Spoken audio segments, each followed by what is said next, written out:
So this is the Fukushima Daiichi plant before the tsunami happened. And just in case you wanted to know, these are units 1, 2, 3, 4, 5, and 6.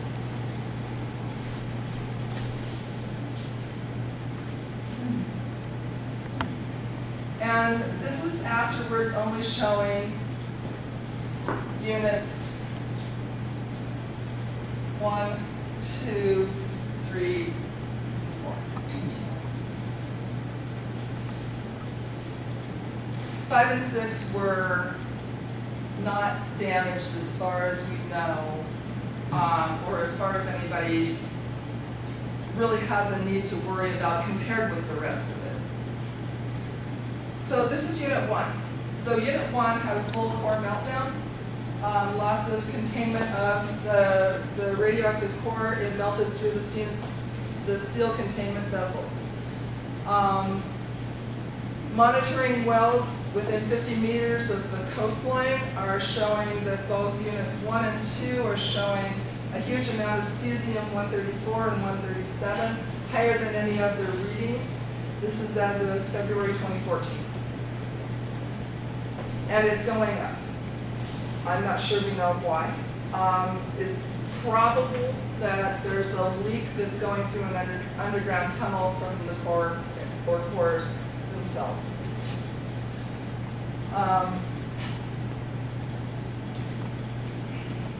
They put a probe down into the water in Unit 1, and that's where they found 100 grams an hour of radiation, and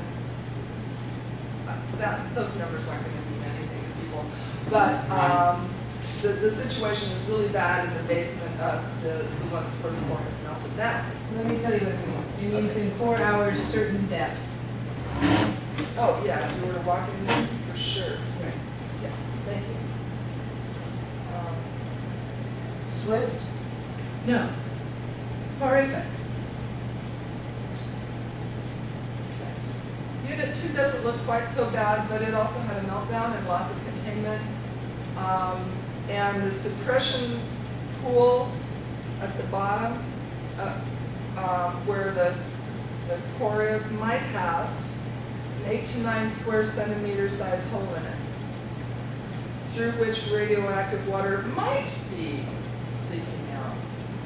So I'm having a hard time, to some extent, getting new information from Fukushima because of the media blackout.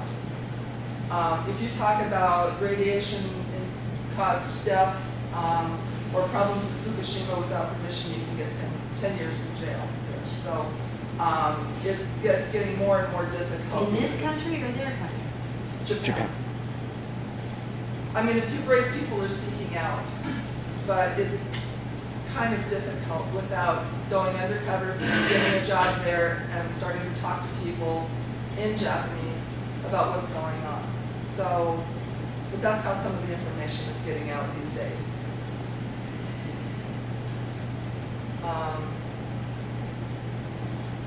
Getting a job where?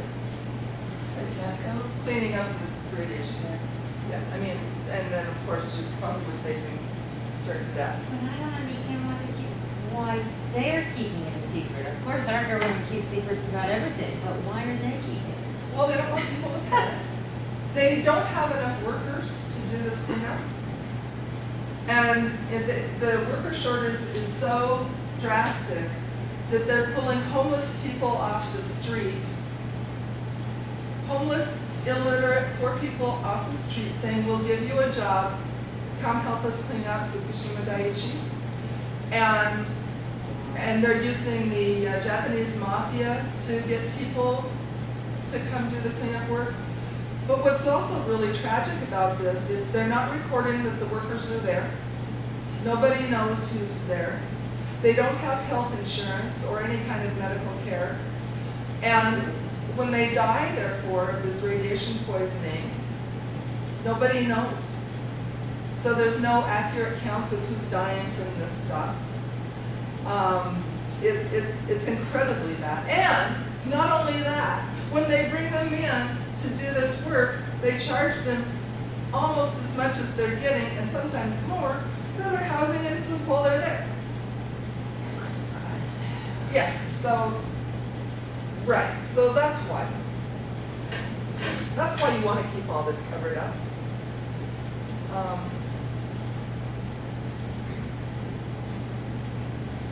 Okay, Unit 3, meltdown, loss of containment. From July 23rd, 2013, when radioactive water was confirmed as escaping into the ocean, TEPCO has started removing debris from the spent fuel pool using robotic devices. Now that's Unit 4. Hold on.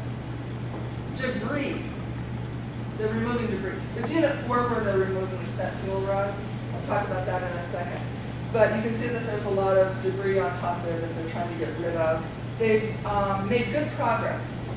As of May this year, they've taken out most of the reinforcing bars, most of the deck plates, 6 out of 9 of the roof trusses, and 1 fuel handling machine mast. And now they're working on getting out the fuel handling machine itself. So they're making really good progress on clearing it so they can get to the spent fuel pool in Unit 3. Where is this going? The debris, Yeah. I don't know. Probably Good the question. ocean along with the chemical weapons that we just dumped there. Oh, from Syria. Some of the debris has been sent for incineration to consolidate the mass. Yeah, that's what Arnie Gunderson said, incineration, and then they bury other parts of it around the country, around good soil, trying to, yeah, he had a special line. Incineration, oh, that's lovely. Unit 4 had a hydrogen explosion. As far as we know, it didn't have an actual meltdown. The cooling pond at the, is at the top of the building. And one of the most disturbing things about Unit 4 is that the building is sinking. Now, the report I took a quote from is Unit 4 sunk 36 inches right after the earthquake and has sunk another 30 inches since then. And of course not evenly, so it's possibly tilting. And there's over 1,500 spent fuel rods that started out in there, in their spent fuel pool out there. Now, the good news about it is that they've made really good progress on removing those fuel rods. Now, it's not going to be easy. They were damaged. Some of them are like really badly bent. But those that they can get to, they're doing a good job of taking them out, and they put them into the spent fuel pool that's shared between Units 5 and 6. And then to make room for the ones that are coming in from Unit 4, some of the unused fuel rods are being put into dry cask storage, which hopefully we'll talk about in a minute, so that they can be dealt with and protected. Unit 5 officially had already been shut down, or was maybe shut down for maintenance as of when the tsunami hit. But there's a leak in its spent fuel pool cooling system. So they had to cut off the cooling system that's cooling its fuel rods. And now what they're doing is what is cooling the core of the reactor itself. They switch back and forth between cooling the rods and cooling the core. So it's sharing a common cooling mechanism right now. And as of just a couple of weeks ago, they had no plans that they had published for fixing that cooling system. So if it fails, then we're dealing with another meltdown, potentially.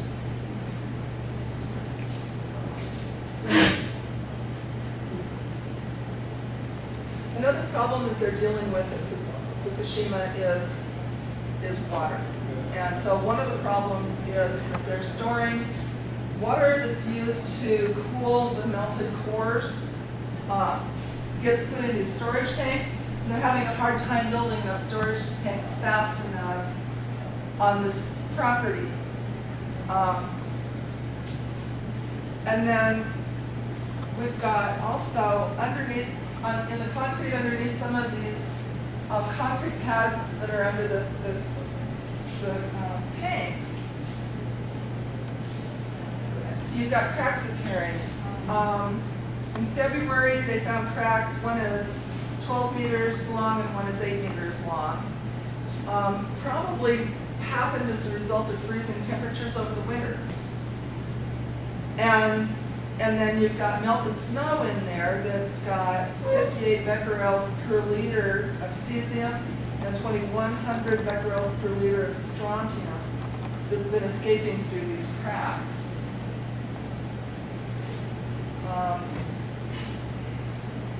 And there's other seepage going on in that same way.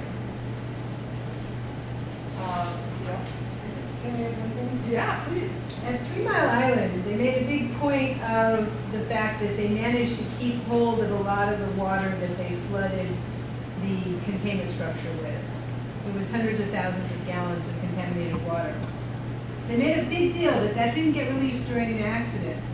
But over the next 2 years, all of it was released, either by boiling it off or by direct into the river.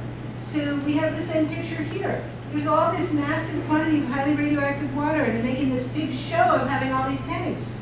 But eventually, what are they going to do with it? It's all either going to end up boiled off or put in the ocean. And maybe they can do a modest amount of filtration. That would be good. I'm not against it, but it's modest. Yeah. So it's just the same story again.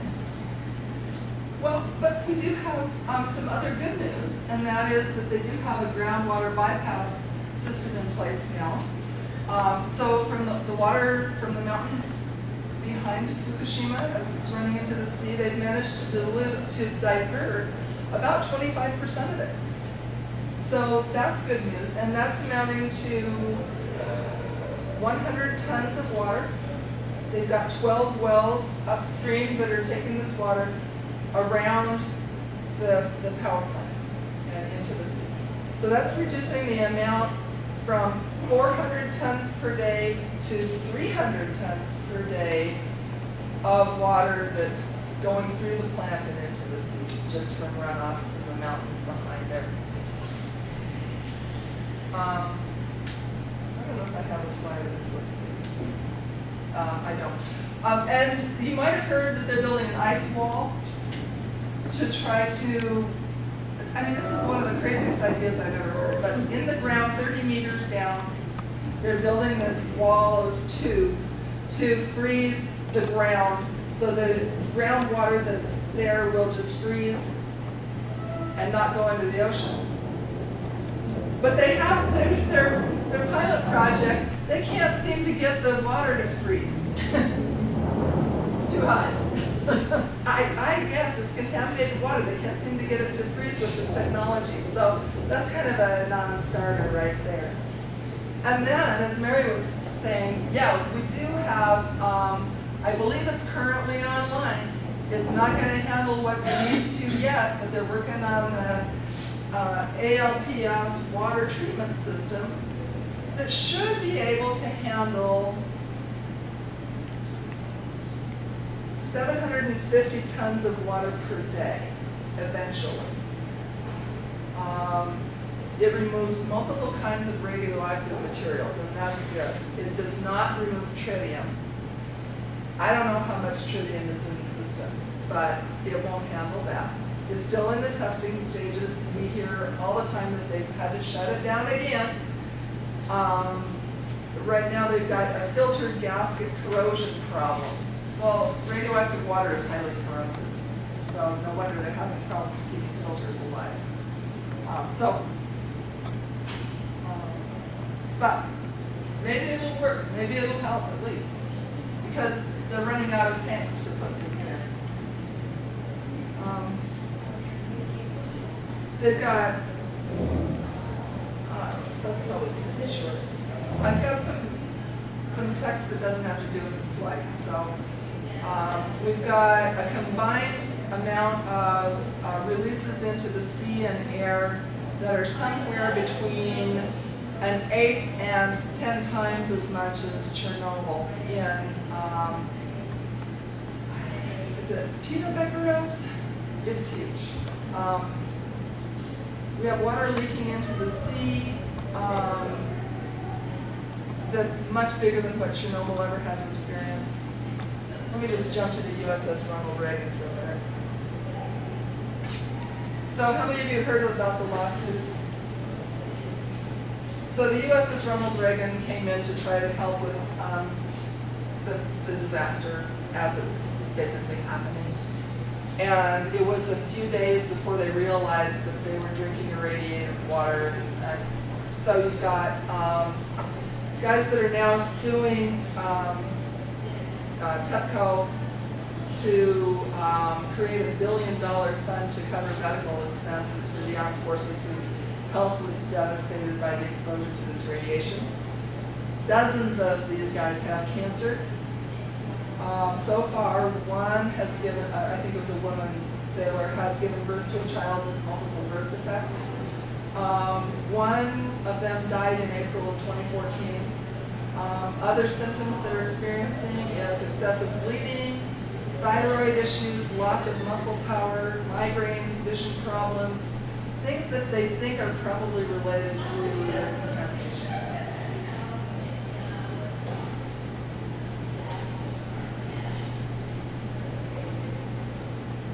Thanks, Helen. Yeah, let's see. Can you wind it up, Helen? Yep, I can wind it up. This woman's life is in danger because she's reporting about what's going on with the workers. There's just a picture that just helps illustrate the gangs that are, the mafia that's now actually running the cleanup. And